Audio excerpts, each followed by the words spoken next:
여러분 안녕하십니까?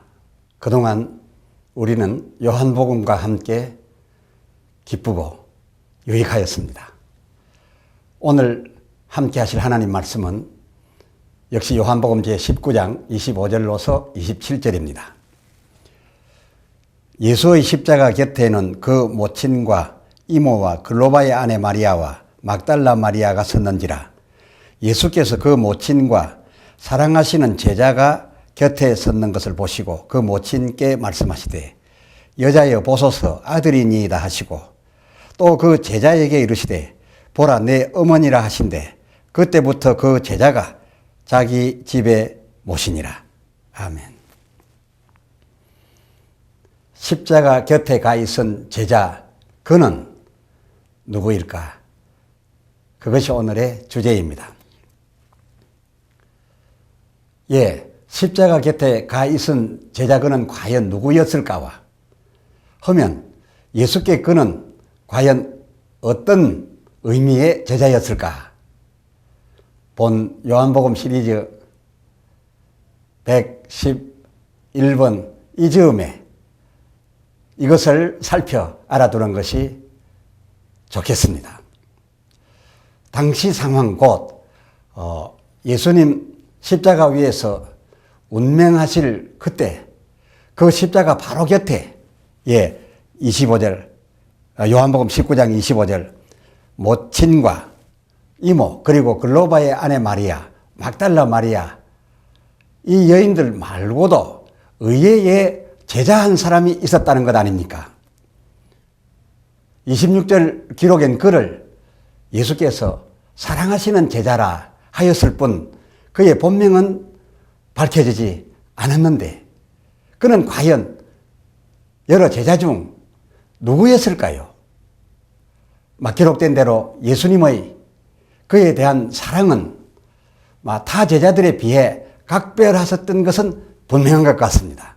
그렇지 않고서야 예수 십자가 위 운명 직전 그 어머니께 요한복음 19장 26절 하반절 보소서 저자가 어머니의 아들이니이다 라고 하셨겠으며 또 그에게는 27절 보라 내 어머니라 라고 하셨겠습니까? 이 엄중한 때의 말입니다. 이 사랑하시는 제자라는 표현은 요한복음 13장 23절에서도 만날 수 있습니다.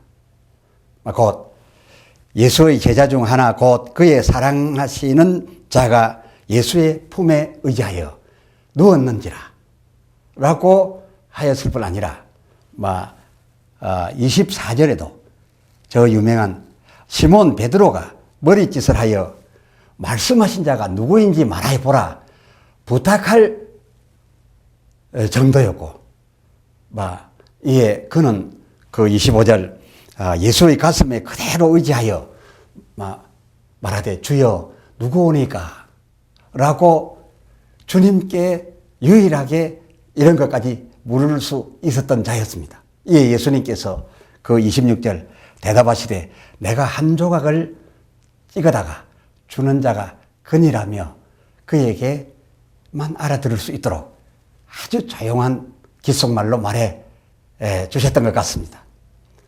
아직은 모두에게 이 큰 사건 주인공에 대하여는 비밀로 해야 하였던 그때인데도 그러나 그에게만은 이렇게까지 하면서 간접적으로 그러나 그가 누구인지를 확실하게 알려주었던 것입니다. 이 제자, 예수님 그 사랑하시는 제자, 이 제자 또한 보통이 아니었으니 자기를 통하여 그가 누구인지를 알려고 했던 그 열심이 넘치고 다혈질인 베드로가 집요하게 알려고 했겠지만은 그가 그리 하였든 말든 또 그리고 이 사람 예수 그 사랑하신다라고 하는 여기 나온 이 사람 자기가 그가 누구인지를 알았지만은 알았든 말든 얼마나 태연하게 주님의 뜻을 따라서 또 자기의 사명을 따라서 그것을 아무 표 없이 감추었으면 28절 예, 요한복음 13장 28절 그 안전자 중에 이 제자 말고는 아는 이가 없고 그 가룟 유다가 일어나서 나간 후에도 29절에 명절에 저희 쓸 물건을 사러 간 줄로만 모두 알았다라고 기록된 것을 보게 될 때에 일반 제자들과 오늘 주인공인 이 제자는 각별하였다. 차이가 있었다. 이런 것을 미리 알 수가 있습니다. 여러분, 예수님 이렇게 그에게만 알려주시고 또 그는 그럼에도 비밀을 하여야 했던 그 필요 기간 동안 이토록 철저하게 함구하였던 이런 일련의 일들을 두고 이런 것이 다만 예수님과 그 제자, 그 두 사이의 각별한 사랑 그 때문이었다고만 여러분 헤아리려 하십니까? 그렇다라고 단정하기에는 뭔가 명쾌히 설명되지 않는 데가 너무 많습니다. 예수께서 그 사랑하시는 제자, 요한복음 18장 15절 또 다른 제자 중에 하나라고 하는 이런 표현만 쓰고 자기를 익명하던 그는 어떤 대우를 주님께로부터 받았었는가? 그가 베드로와 함께 제사장 뜰 안에까지 들어갔었는데 아니 더 구체적으로 말씀을 드린다면 16절 베드로는 그래도 겁이 나서 문 밖에 섰고 그 또 다른 제자 예수 그 사랑하시는 제자라고 한 그 제자는 제사장과도 이미부터 어떻게든 알고 있었기로 이 기록에 의하면 말입니다. 그 알고 있었기로 안에까지 깊숙이 자유로이 들어가 예수님 곁에 있었고 또 다시 나가서 그 문 밖에 그래도 가까이는 왔지만은 겁이 나서 들어오지 못하고 있는 베드로를 예수님 현장에까지 불러들이기까지 하였었는데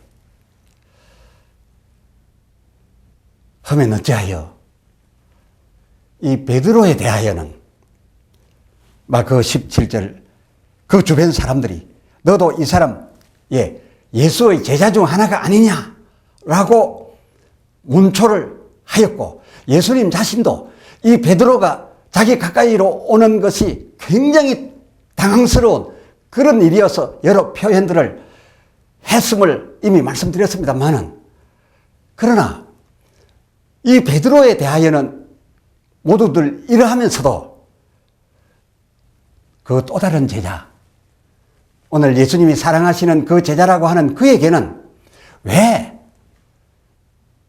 그의 제자가 아니냐라는 식의 문초 그를 함께 붙잡으려고 그런 노력을 했던 그런 문제를 이 사람에게는 왜 제기하지 않았을까요? 어떻게 보면 그는 마치 피아간 공격하지 않기로 되어 있는 전쟁터의 의무병이나 보도자, 프레스, 곧 피완장을 낀 종군 기자, 이런 종군 기자의 대우를 그때 이미 받고 있었음이 분명합니다.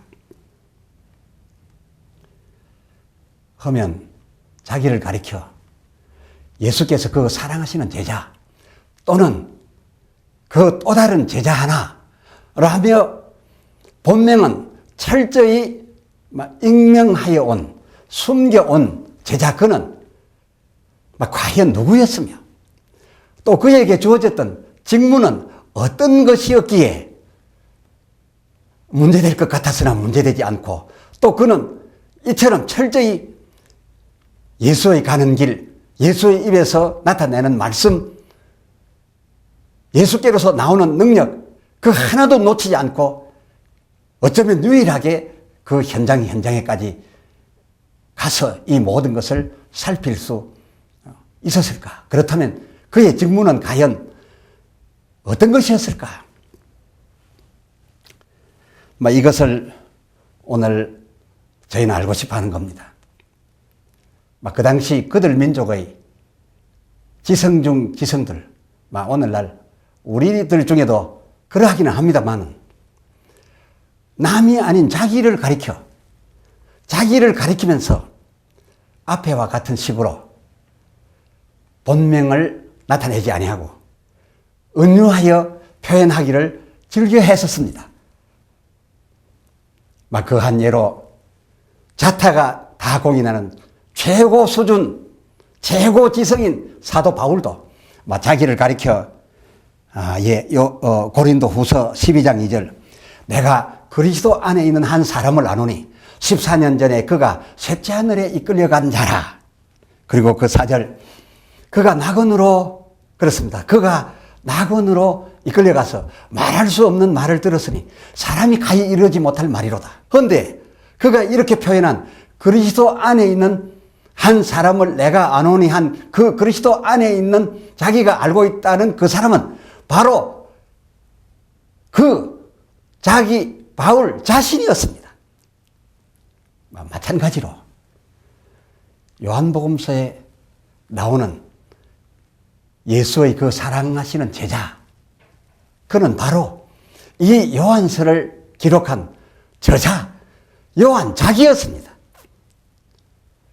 하면 제자 12 중에서 이 요한이 맡았던 주임무가 무엇이었을까요?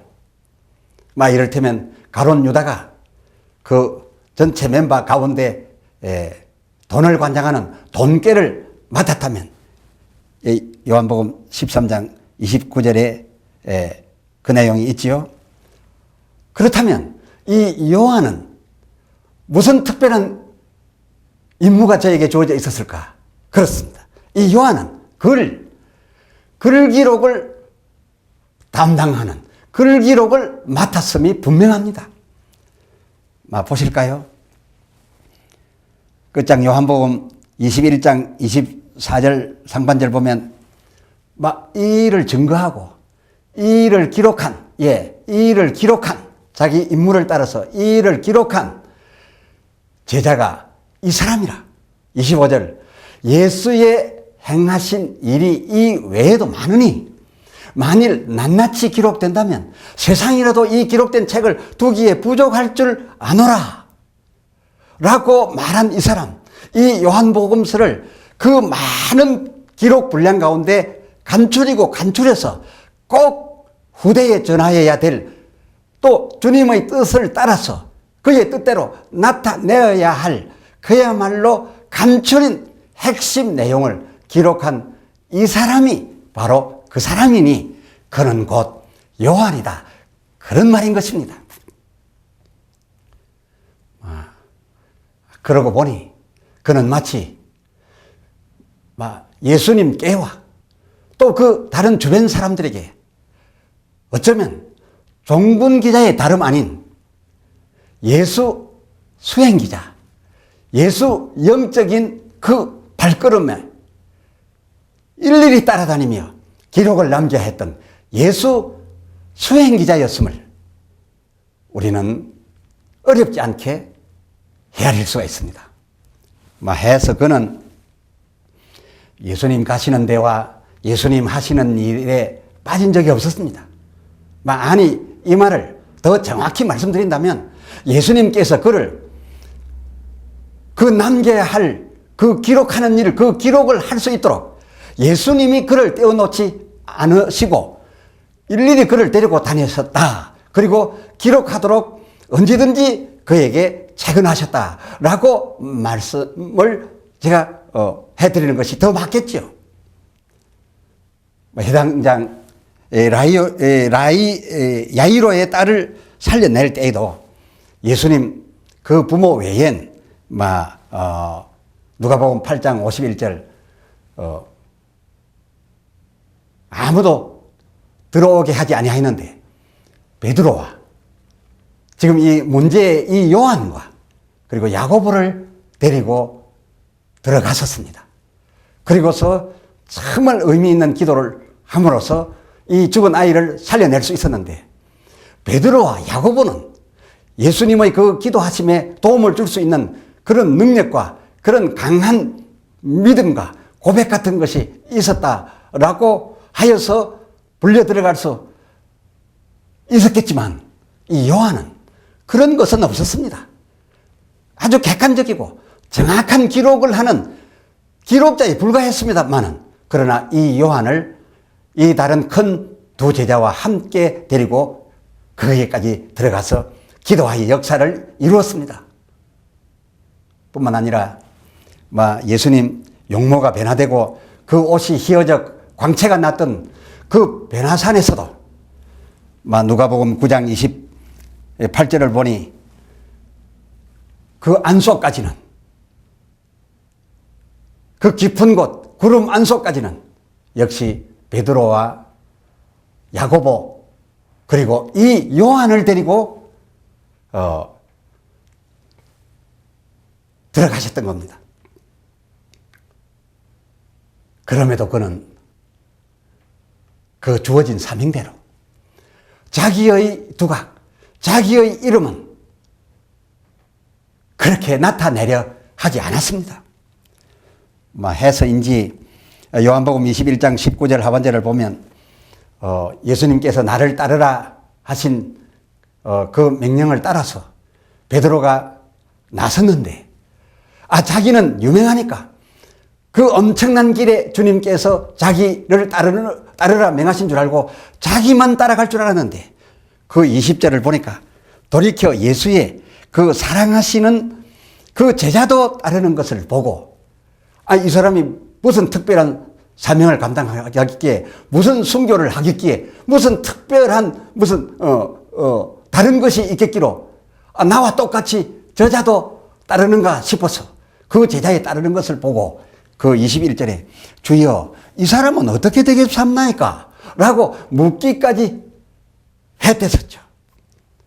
그러나 예수님 가라사대 그 22절에 아니 내가 올 때까지 그를 나에게 머물고자 나에게 계속 따라다니며 있게 하고자 할지라도 내게 무슨 상관이냐 하셨더랬죠. 그렇습니다. 요한 그는 예수께 한 영적 종군 기자였기에 예수님 입으로 나오시는 모든 말씀 그리고 예수님 몸으로 행하시는 그 모든 이적들 뿐만 아니라 예수님 핵심의 진리와 그리고 빌라도 관정 안에서의 예수님의 마음속에 자리 잡고 있었던 그 이방인을 향한 사역 그리고 그를 가장 곁에서 기록해야 될 그래서 좌우로 치우치지 않고 감정을 다 제한 아주 중심적 객관적 상황으로 바라볼 때에 그는 진리였기에 그 진리에 대하여 기록한 그리고 이 진리를 나타내고자 하였던 그래서 이 예수를 누구보다도 감정 없이 확실하게 그리고 객관적으로 하여서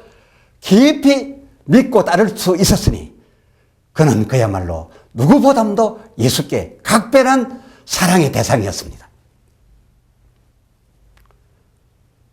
그래서 우리는 요한복음 21장 24절 하반절을 그의 증거가 참인 줄 아노라. 갈렙이 이 요한복음을 강해 드린 것도 그의 글이 이러하였기 때문이었습니다. 본 요한복음 시리즈 마감합니다. 감사합니다. 기도합시다. 거룩하신 아버지 하나님, 그동안 우리는 요한이 기록한 요한복음서를 통하여 예수님을 가장 객관적으로 그리고 가장 중립적인 입장에서 만날 수 있었음을 감사합니다. 요한의 맡은 바 직무가 무엇이었음도 알았고 그래서 그의 글이 얼마나 정확하다 하는 것도 깨달아 주님은 과연 진리이심을, 오로지 진리이심을 더욱 확신하게 되었습니다. 그동안 우리로 이 요한의 그의 복음서와 함께 있게 하여 주셨음 감사합니다. 성령이여 더욱 충만 우리에게 임하시사 이 진리를 이어 깨달아가며 다시금 기억해 내어가며 이 진리와 함께 살아서 이 세상 모든 굴레로부터 자유 얻게 해 주시옵소서. 주 예수 그리스도의 이름으로 기도드리옵나이다. 아멘.